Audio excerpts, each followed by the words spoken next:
घरामध्ये पेत असलेलं पाणी हे शुद्ध असावं, बिसलरीचं असावं असं आपल्या सगळ्यांना वाटतं.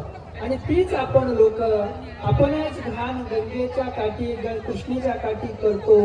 अनेक गटारीचं पाणी, अशुद्ध पाणी, काही पेपर किंवा अनेक नको त्या अशुद्धीकरणाचे वस्तू किंवा वातावरण दूषित प्रदूषण करून आपणच आपल्या माईला, आपल्या कृष्णेला घाण करतो.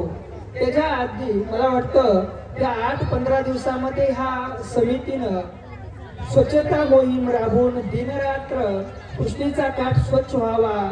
हे गंगा ही आपली आई आहे आणि आपली आई दूषित असू नये यासाठी खूप चांगला प्रयत्न करून ह्या लोकांनी एवढं चांगलं सुंदर वेळ, पैसा आणि आपल्या आयुष्यातील अमोघ कार्य करून आपल्या सगळ्यांच्यासाठी एवढं चांगलं आयोजित केलेलं आहे. आणि तरीही आपण लोक, कारण एकाच माणसाच्या हातून काही होत नसतं, आपल्यासारख्या अनेक लोकांनी आज सक्रिय भाग करावा. बघा, आपल्याला स्वच्छता करायला येत नसेल तर चालेल, पण आपण लोकांनी होईल तेवढं घाण तरी करू नये.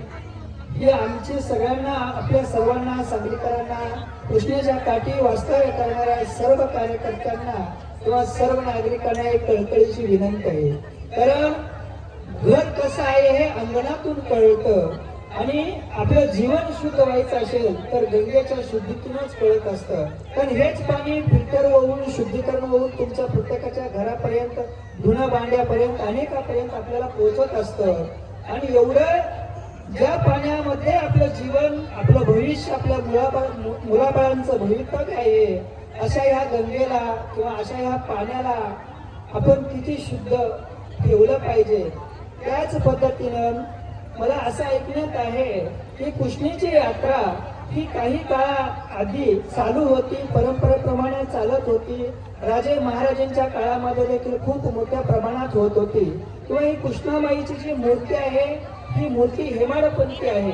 कारण पूर्वीच्या काळामध्ये महाराजा कृष्णदेवराय यांचं ह्या भागामध्ये राज्य होतं आणि त्या काळात ते हेमाडपंथी अनेक मंदिरं बनवली. आणि मंदिरं बनवत असताना त्यांनी प्रत्येकाने चतुर्मुखी पंचलिंगाप्रमाणे हे बनवलेलं आहे. आपण कोणी कृष्णेच्या मूर्तीचं दर्शन घेतलेलं असाल तर आपल्याला कळतं की लिंगाच्या आकारामध्ये कृष्णेचा स्थावीर भाग आहे आणि वर कृष्णेचं मूर्ती आहे. हे खूप पुरातन आणि जुनं ऐतिहासिक मंदिर आहे. आणि आपलं खरंच सांगलीकरांचं खूप मोठं सौभाग्य आहे की अशा पुण्य पवित्र स्थळामध्ये आपल्याला वावरताना, फिरताना, बसताना, वेळ घालवताना खूप मोठा आनंद व्हायला पाहिजे.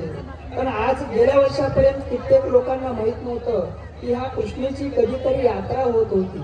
पण काहींच्या मनामध्ये त्या भगवतीचीच कृपा झाली असावी, भगवंताची प्रेरणा झाली असावी आणि त्यासाठीच त्या कृष्णामाईनं त्या कृष्णेच्या पुत्रांना प्रेरणा देऊन हा अमोघ आणि खूप मोठा कार्यक्रम करण्याचं आयोजन, नियोजन करण्याची प्रेरणा त्या भगवतीनं दिली. आणि त्यासाठी तुम्हा आम्हा सगळ्यांना ह्या कार्यक्रमाचं प्रदर्शन आपल्या ह्याच डोही याच देही म्हणल्याप्रमाणे बघायला मिळालेलं आहे.